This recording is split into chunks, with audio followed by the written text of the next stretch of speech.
ইস, অনেকটা রাত হয়ে গেল, ঘাটে তো একটাও নৌকা নেই। না না, দূরে একটা নৌকা বাঁধা আছে মনে হচ্ছে,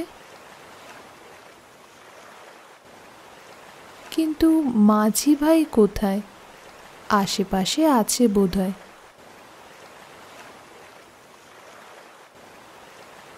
মাঝি ভাই, ও মাঝি ভাই! উনি তো একটু খেতে গেছেন। হঠাৎ পিছন থেকে এক মহিলা কণ্ঠের আগমনে চমকে পিছন ফিরে তাকাতেই দেখি লাল পাড় সাদা শাড়ি পরিহিতা এক মহিলা আমার সামনে উপস্থিত হয়েছে। আপনি এখানে একটু দাঁড়ান, উনি এক্ষুনি চলে আসবেন। ও আচ্ছা, তো এত রাতে কি উনি খেয়া পারাবার করবেন? হ্যাঁ নিশ্চয়ই, এটাই তো ওনার প্রিয় কাজ। শত অভাবের পরেও তিনি এ কাজ ছাড়তে পারেননি।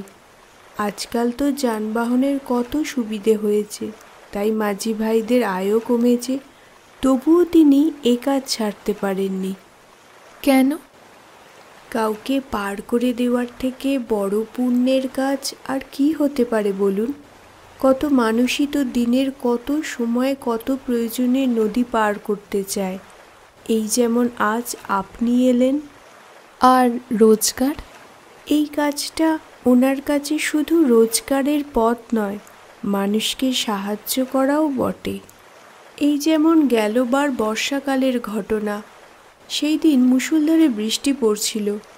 মাঝি তার বউকে নিয়ে বাড়ি ফেরার জন্যে রওনা দিতে যাবে, এমন সময় এক মধ্যবয়স্ক ভদ্রলোক এসে হাজির হয়।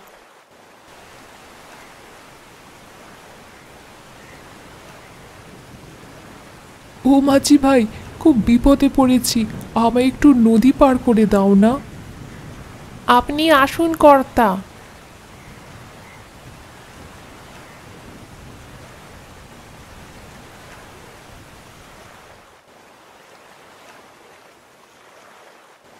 কিন্তু মাঝ নদীতে আসার পর হঠাৎ করে ঝড় বৃষ্টির দাপট বাড়ে, নদীর জল উত্তাল হয়ে ওঠে, নৌকা এলোমেলোভাবে এগোতে থাকে।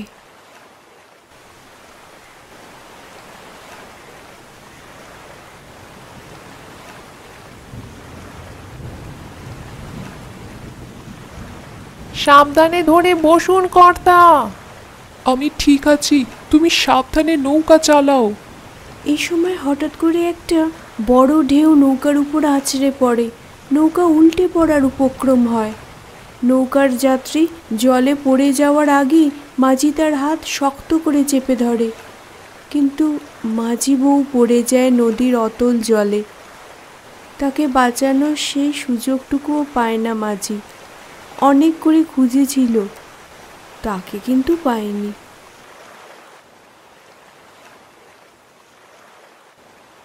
তারপর? তারপর আর কি, কোনো মতে যাত্রীর প্রাণ বাঁচিয়ে নৌকাটাকে নদীর পাড়ে নিয়ে আসে মাঝি, কিন্তু মাঝি বউয়ের আর ফেরা হলো না।